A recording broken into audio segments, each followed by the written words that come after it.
For years, people watched Toya Jackson and wondered what had happened to her. She was giving strange interviews, making shocking accusations, standing beside a man who seemed to control every word she said and every room she entered.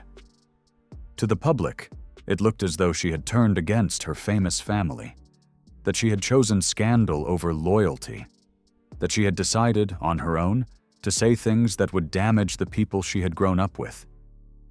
But years later, Toya would tell a very different story. A story involving fear, isolation, a forced marriage she never agreed to, and a man who, she claims, held her like a prisoner for years, while the whole world watched and assumed she was free. Because sometimes the most dangerous cage has no visible bars. Growing up inside the Jackson family. To understand what Toya Jackson was searching for when Jack Gordon entered her life, you have to understand what she was escaping from. She was born Toya Yvonne Jackson on May 29, 1956, in Gary, Indiana, the fifth of 10 children born to Joseph and Catherine Jackson. By the time she was a teenager, the Jackson family had become one of the most famous names in American music. The Jackson Five, the Jacksons, the tours, the albums, the television specials. A family whose professional success was extraordinary and whose private life was shaped by a father who ran it with military precision. Joe Jackson has been described by multiple of his children as a man who drove his sons to extraordinary achievement through methods that left extraordinary damage. Fear was as present in the Jackson home as love, and often indistinguishable from it. Toya wanted to be an attorney. She wanted a life outside of music, outside of the family business, outside of the spotlight that had defined everything since she was old enough to understand what a spotlight was. But Joe Jackson had other plans. She was pulled into the machine, whether she had chosen it or not. She grew up inside one of the most famous families in the world, and she grew up feeling like she could not breathe. Long before Hollywood entered my life, she would say later, I was already looking for a way out. The strict religious household, the Jehovah's Witness faith that governed so many of the family's decisions, the father who controlled careers, finances, and personal choices with the specific authority of a man who had built everything from nothing and believed that gave him the right to keep it all under his hand. Control, for Toya Jackson, was the water she had always swum in. She assumed that adulthood would finally bring freedom. Instead, another controlling figure would eventually enter her life. But things were becoming darker behind the scenes long before anyone outside the family understood what was happening. Building her own identity. By the mid-1980s, Toya Jackson was trying something that few members of her family had managed to do successfully: build a separate identity. She released a series of solo albums through the 1980s. They were not the cultural phenomena that Michael's were, or the consistent commercial successes that Janet was beginning to produce. But they were hers. She was working. She was building something that did not require her to stand in anyone's shadow. She appeared on television. She hosted. She modeled. She was introverted by nature. Those who knew her described a quiet, private person, gentle in a family full of larger personalities. But she was finding her voice. And in March 1989, she made the most public declaration of independence available to her.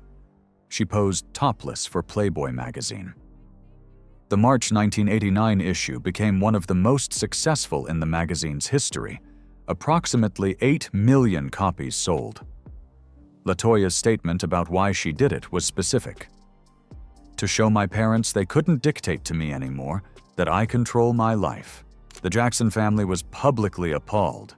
The image of the family, conservative, religious, tightly managed, had been pierced by one of its own. Toya did not apologize. For the first time, she seemed to be creating a life that belonged entirely to her. But that independence would not last. because the man she had already allowed into her professional life had already begun the work of making sure she would never be truly free again. The man who changed everything. Jack Leon Gordon entered LaToya Jackson's life in 1987 as a manager. He was 20 years older than her. He was a convicted felon, a fact that her family knew and that LaToya, she later said, either did not know or did not fully process at the time.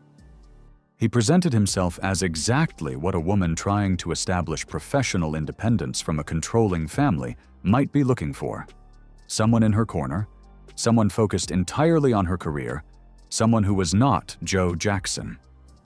At first, he appeared supportive, protective, committed to helping her succeed in a way that was about her specifically, not about the family brand or the family business. But people close to LaToya began noticing changes almost immediately. Katherine Jackson, her mother, later said she believed Gordon was distancing LaToya from her family so he could become the dominating influence in her life. She noticed that phone calls became shorter. Visits became harder to arrange. LaToya, who had always been quiet and introverted, became quieter in a different way, a way that felt less like private serenity and more like withdrawal. Gordon reportedly took control of LaToya's passport, her bank accounts, her schedule, her access to the outside world. He began making decisions about her career that went beyond any ordinary management role. Decisions she would later describe as having been made for her, not with her, without her agreement or sometimes without her knowledge. The early warning signs were there. The problem was that almost nobody outside the family understood how dangerous the situation was about to become. Cut off from the people who loved her. As 1988 moved into 1989, the Jackson family's access to LaToya was shrinking. Phone calls that were not answered, visits that were declined or simply not permitted. A woman who had grown up in one of the closest and most complicated family structures in American entertainment was becoming, gradually and then suddenly, unreachable. Joe Jackson later wrote that he believed Gordon had brainwashed his daughter and made her afraid of her own family. Katherine agreed. Both parents described the experience of watching their daughter disappear in plain sight, making public appearances, giving interviews, releasing music, while becoming completely inaccessible to the people who had known her since birth. Gordon hired bodyguards to watch LaToya. She was not allowed to leave their home without his consent. She was not permitted to contact her family. The people closest to her were becoming, one by one, unreachable. The woman who had grown up surrounded by one of the largest families in entertainment was becoming completely alone. LaToya later described the specific texture of that isolation. The phone calls she was not allowed to make, the letters she never sent. The way an instruction delivered with enough force, repeated enough times, eventually stops needing force at all, because the person receiving it has learned to anticipate it and comply before the enforcement arrives. "He mentally trained me," she said later.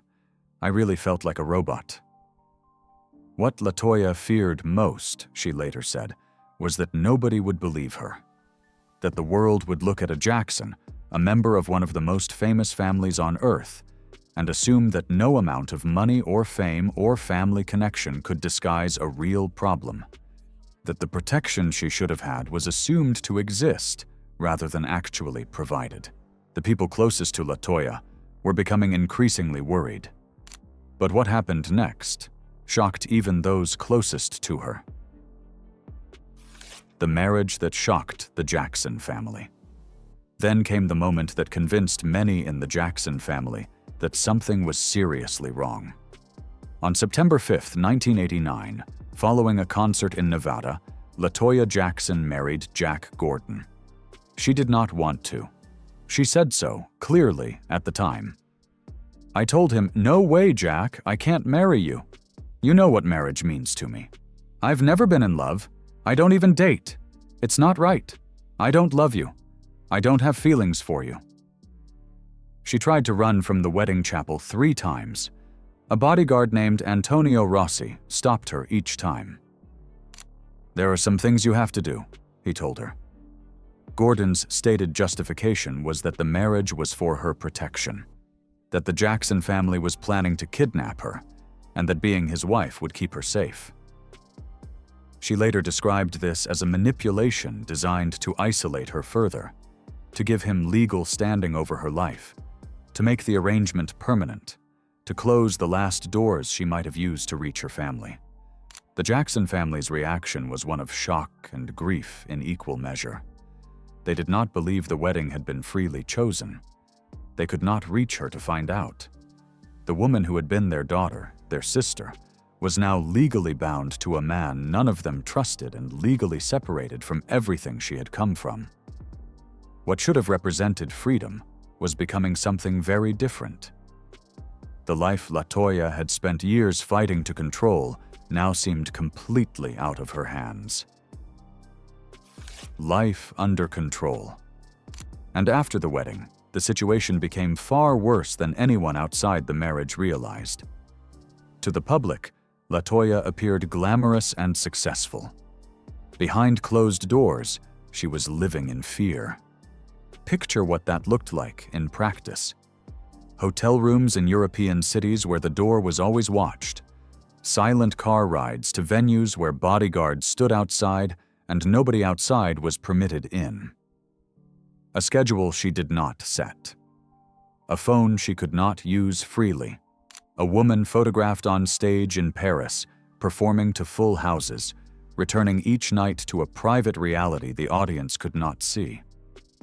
Privately, she would later describe a life dominated by intimidation. Gordon's domination was physical, as well as psychological. She described being beaten, being slapped across the face, being thrown against furniture. When she asked for a marriage annulment approximately 6 months after the wedding, they were in Rome at the time, he bashed her head against the corner of a hotel room table.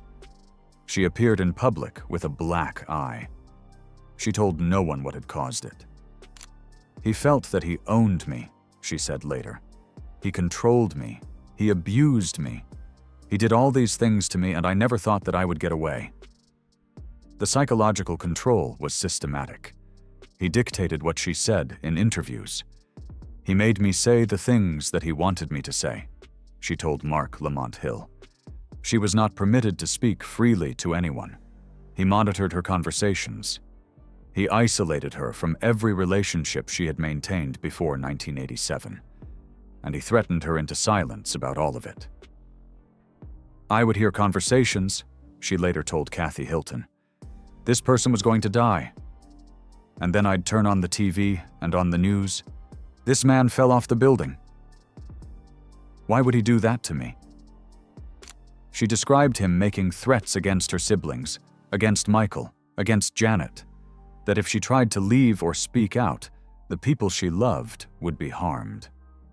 She had grown up in a family where the person in charge was not to be questioned, where control was exercised through fear as much as love, where she had learned, long before she met Jack Gordon, that the safest response to power was compliance. He had found exactly the right person to exploit those lessons, and the damage to everything she had been before was becoming profound. Turning against the Jackson family. And then the situation became public in a way nobody could ignore. In the early 1990s, something that looked, from the outside, like LaToya Jackson choosing to destroy her own family became public. She wrote an autobiography, LaToya, Growing Up in the Jackson Family, that included serious allegations against her father, Joe. She made public statements about Michael. In 1993, when Michael was first accused of child sexual abuse, LaToya held a press conference in Tel Aviv and said publicly that she believed the allegations. She stood at a podium, surrounded by cameras, and said things that the world took as her own considered position. Many viewers believed they were watching LaToya Jackson speak freely. Years later, she claimed the situation was far more complicated than it appeared. "He made me say the things he wanted me to say in my interviews," she told Hill. "He dictated my career choices. He had me brainwashed." The Tel Aviv press conference, the moment the world interpreted as a sister turning on a brother, LaToya would later say was orchestrated by Gordon.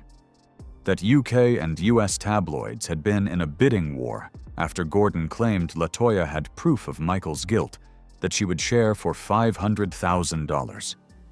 That she had said those words because she was told to say them, not because she believed them.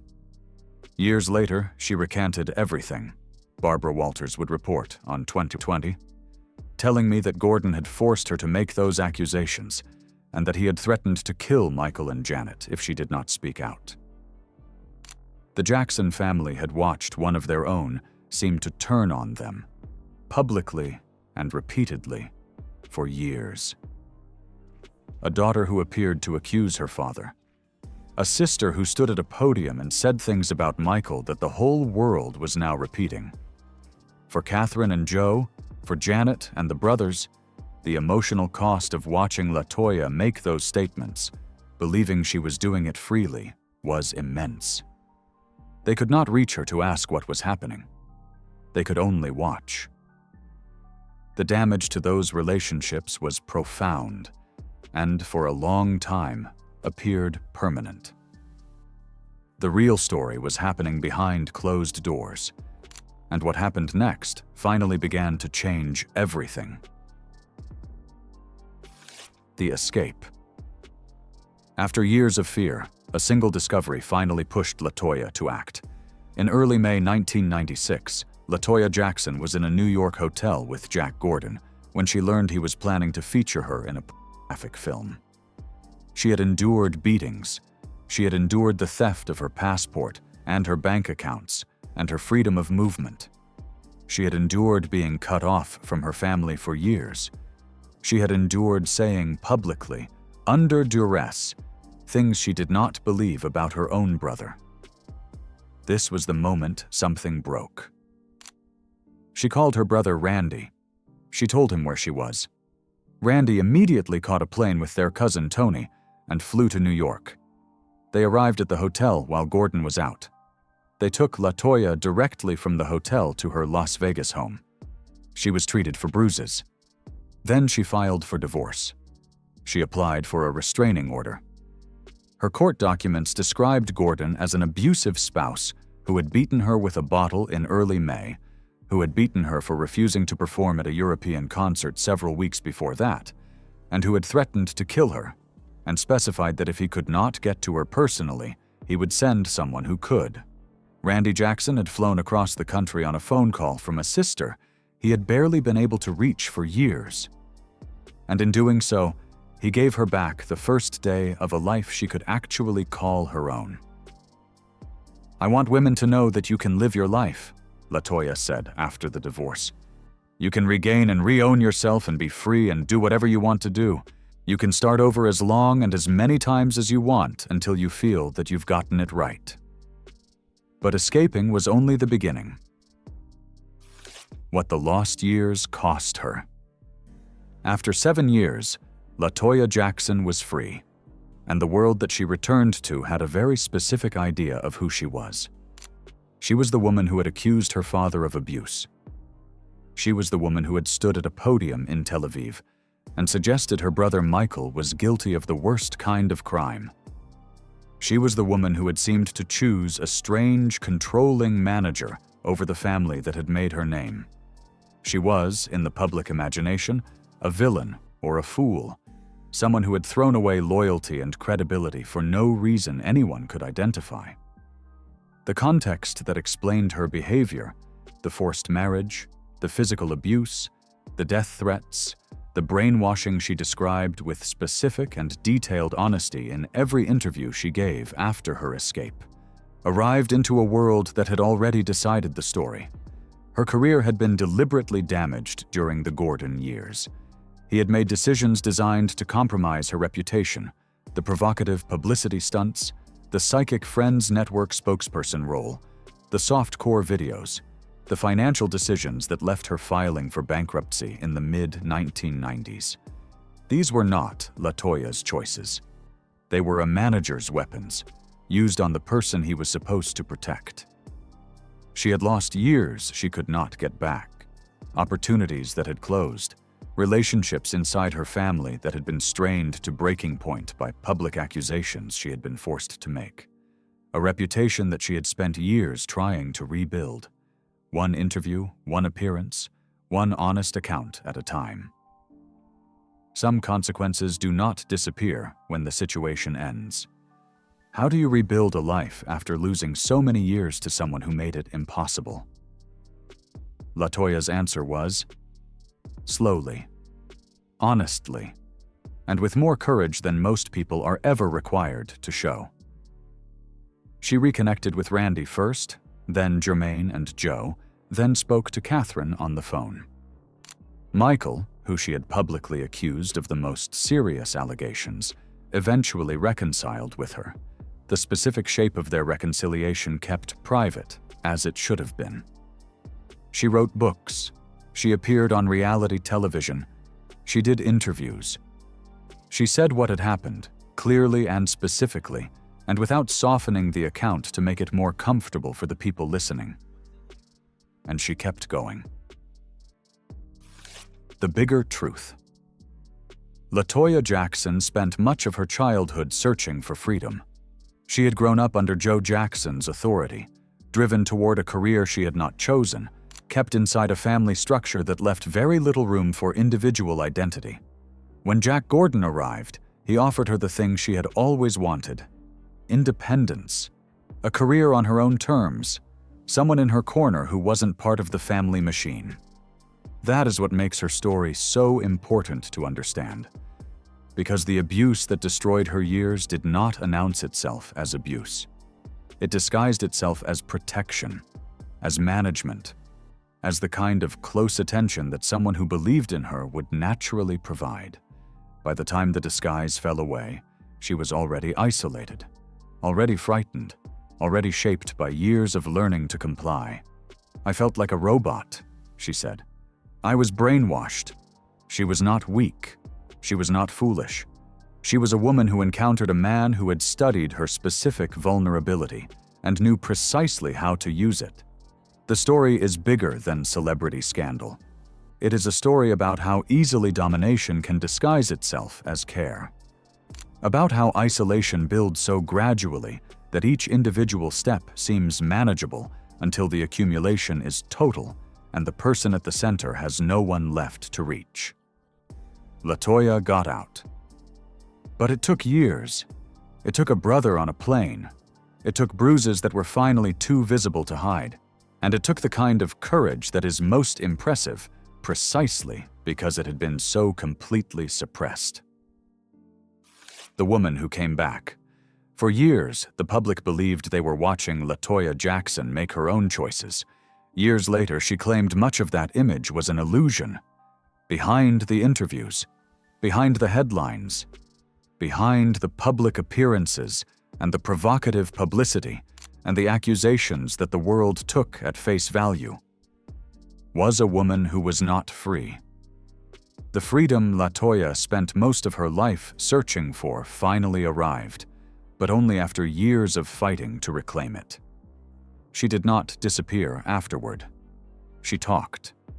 She gave the specific, honest account that the subject demands. The phone twisted while she spoke, the head against the hotel table, the death threats delivered quietly enough that the outside world could not hear them. She did it so that other women might recognize the warning signs she once missed. "I want women to know that you can live your life," she said. "You can regain and re-own yourself and be free." The woman who spent her childhood trying to escape one controlling environment, who walked directly into another, who lost years she cannot recover, is still here, still talking, still free. And that, in the end, is the story the world never quite gave her credit for. Which part of LaToya Jackson's story shocked you most? The forced marriage, the years of isolation, or how long it took for the truth to come out? Let us know in the comments. We read every single one. If this story moved you, please like and subscribe so you never miss another one.